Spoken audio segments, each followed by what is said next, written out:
this is our design proposal. Here's a brief table of contents about all the stuff that we have. We kind of wrote a lot.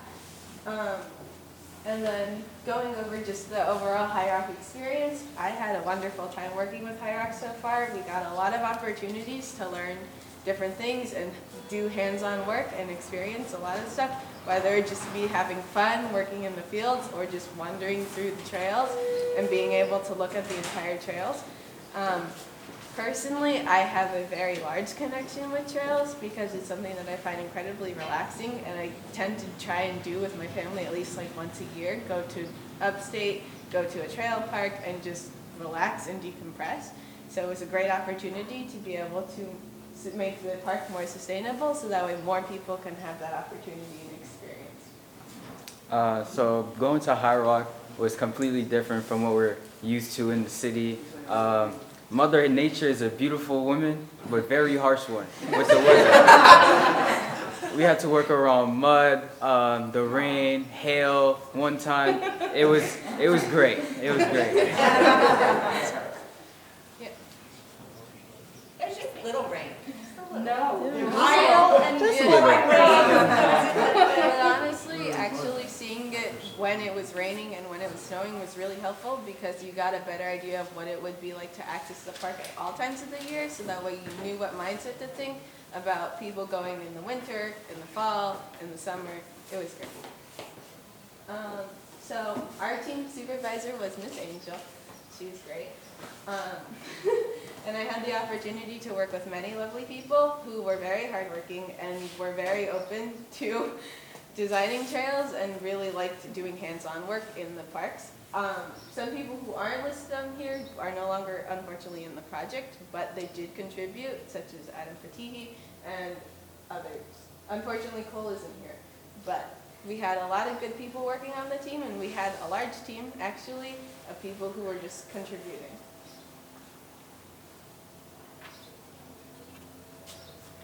Project scope / mission. The trail our group wants to work on is the Paw and Diamond Trail. Currently, the trail has a few issues, mainly regarding the safety of the trail and the accessibility of the trail. Regarding the safety of the trail is the current check steps that are in place. They have become a tripping hazard and are also incorrectly measured. There are some check steps with the dimensions of 1x4, which is far too thin to hold, and others which have the dimensions of 4x4, the proper measurement. Another issue is the lack of drainage on the two trails. So our team would recommend installing a new drain for the trail in order to avoid flooding. Regarding the accessibility of the trails, there is a point on the trails where it is marked inconveniently and makes it hard for people to locate where the trail path leads. This has also led to the partial reopening of the former Paw Trail path. In order to tackle this problem, we also wish to plant more trees or flora and move over dead or fallen trees to create a sort of chaparral. In doing this, we not only avoid wandering, but also encourage natural greenery for the park. Another thing that's not on there is we have to paint over incorrect trail markers.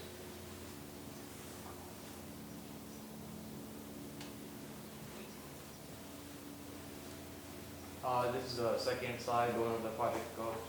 Besides the main four tasks of repainting the trail sign, replacing the check steps, adding a drain to the trail, and planting or moving trees, there were some smaller issues the group saw. This included the possible inconvenience of trees intruding on the path, the issue of people not always understanding what trail signs mean, and the issue of a steel rebar sticking up and out of the ground, which is a tripping hazard. This is the timeline. The first thing we'll do is set up, then we'll remove the old check steps, we'll place new check steps, we'll block off the path, we'll plant new trees, and we'll create drainage systems. In total, it'll take around 2 days. Yeah, so the timeline is kind of overestimated, seeing as we have 20 hands, people that can work on the project. In all, it can probably be done in about 1 day if we split up into groups and we work as hard as we can. And I know that was a lot of information for the project scope, but we have a diagram if you want to see that once everyone is done.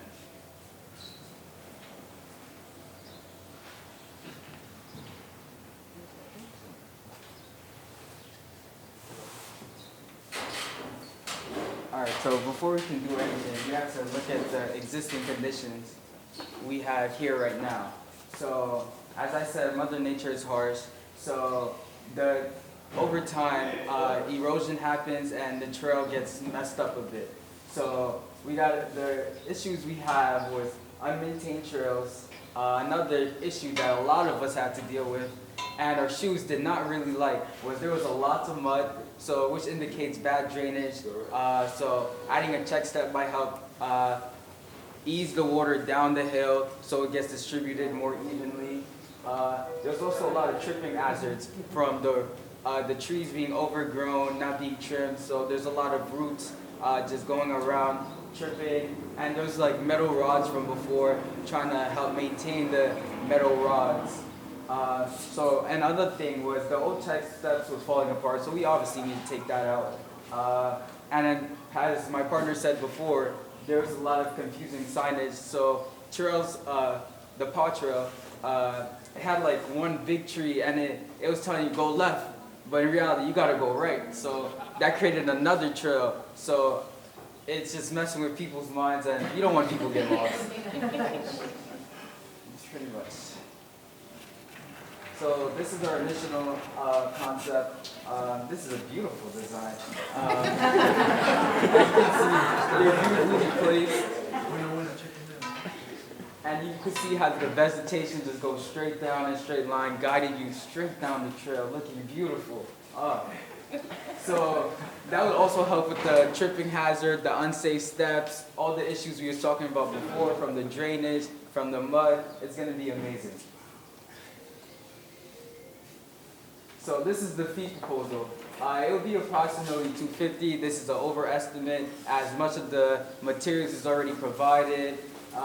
So this is the percentage where the things will go. From the tree to the wood price, the tree price would be around like 4%, and then the wood would be about 44%, and then the paint is like 11%. Paint is pretty cheap. We can afford paint. Also, side note on the paint, that might already be at the site, so that might also be eliminated, which means it could be even less. So here's like a breakdown of the budget. As we said, it was pretty much an overestimate. So we'll need 4 pieces of 4x4x8 wooden planks, cost you about $80. 2 white ash trees, about $85. The tools are already provided, so that brings down the budget even more. Isn't that amazing?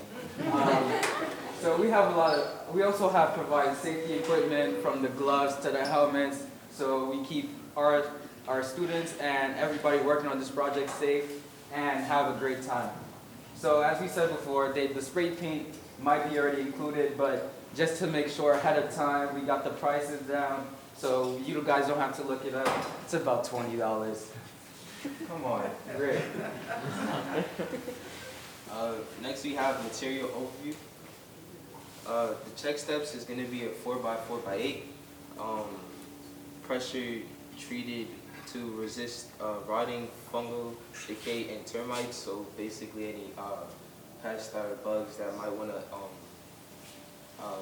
damage the check steps, it's going to be resistant to it, which saves money because you don't have to keep buying it over and over. It's suitable for outdoor projects like decks, walkways, and more.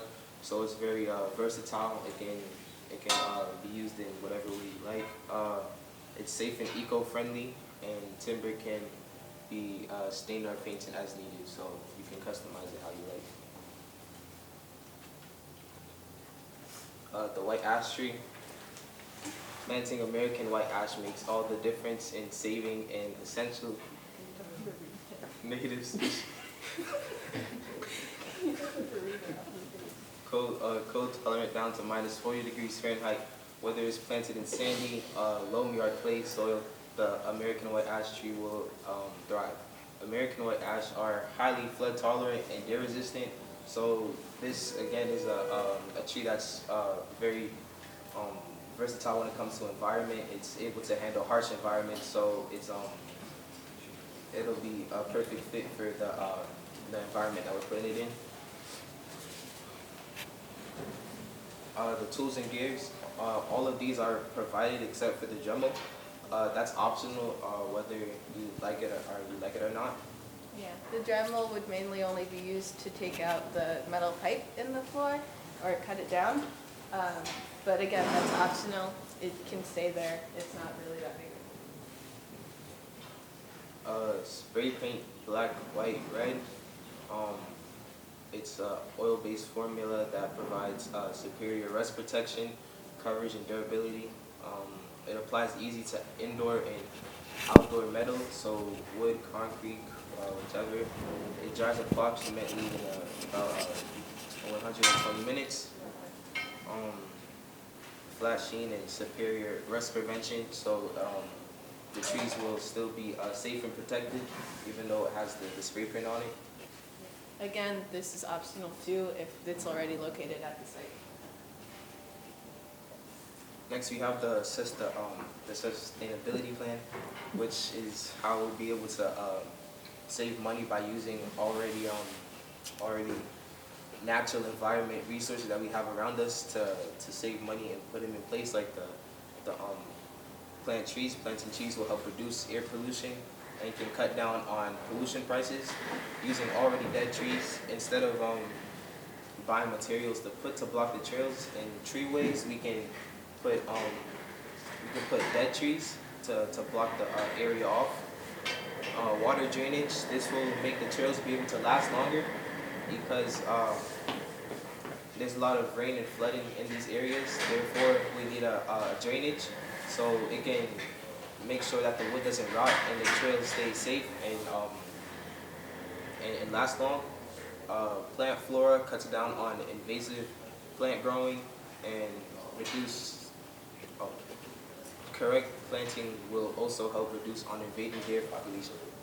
Yes. Also, adding to the sustainability, one incident that we heard about while we were going through the trails is that the old paw trail was actually reopened because someone had cut down the dead trees that were already planted there to block it off, which is why we want to put those back. But the reason why we're also planting trees is to reinforce the notion that we don't want anyone going up there because it's unsafe and someone could get hurt because it's not a protected area.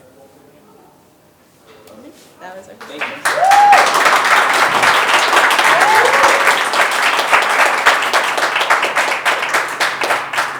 So it works, so panels, you have 5 minutes for your questions and feedback. I'm ready. Good.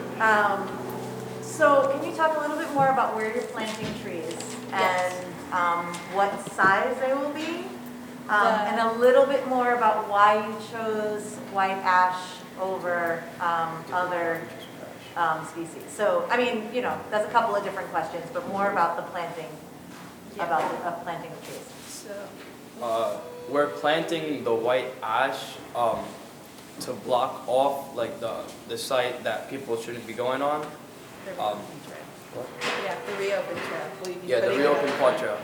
And the reason why we're doing using white ash is because Miss Angel, she gave us a list of native trees that were also resistant to deer because it's a problem there.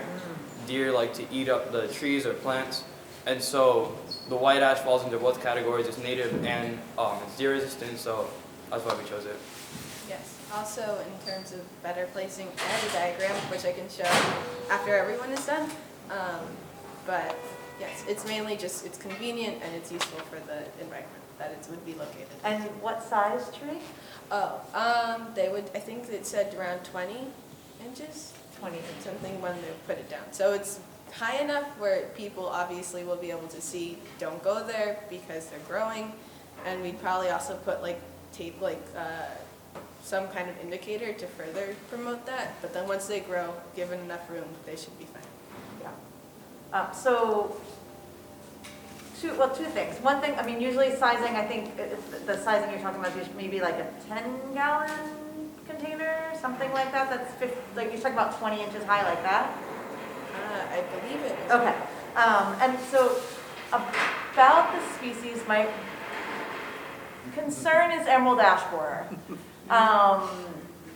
We don't usually plant white ash very much in New York City anymore because of EAB.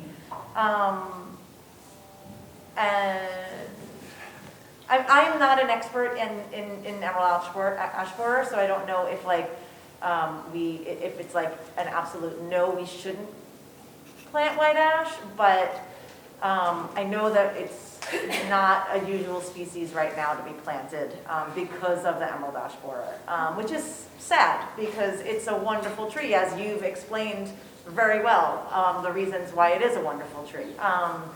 But yeah, I think I probably would look into another alternative species that fits the category that you're thinking of. I don't know if anyone else on the panel has an idea. I mean, maybe like a swamp oak or a sweet gum.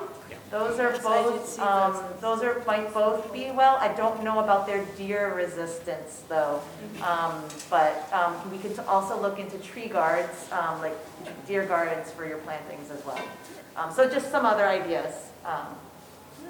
That was me. Sorry, I kind of took that whole time. Guys. Yeah, so what we're trying to do is basically make people realize this tree is not available anymore, and we also want to protect the tree from like growing. So like over time, people stop going through that trail and use the official trail, Right. so less people get lost. Absolutely. So Okay. we could look into different species, Right. anything. Yeah, it would be great. Any other questions? Just with the drainage, you were gonna put in check steps, is that what you said? Yes. The main thing is check steps. I think one of the optional projects would be if we just wanted a few people to do like a water bar, because there was a point on the trail where it was low enough where we could do that, and it would funnel off more water. Okay, I just wanted to be clear on that, Yeah. how you're gonna do the drainage. Okay. Yeah, that was one of my questions too. So the water bar will be helping with the drainage? Okay, cool.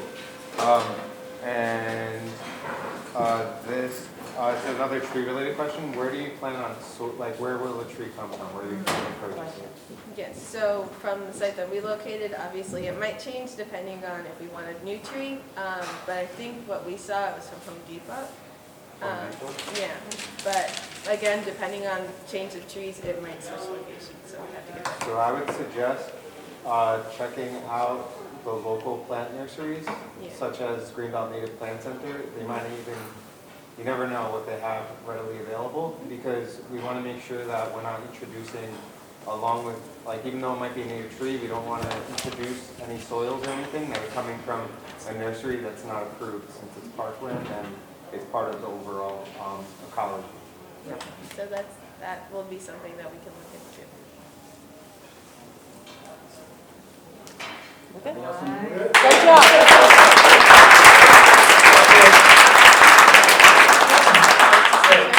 And there'll be plenty of time for the panelists to talk with the students during lunch and all that for additional Yeah. feedback.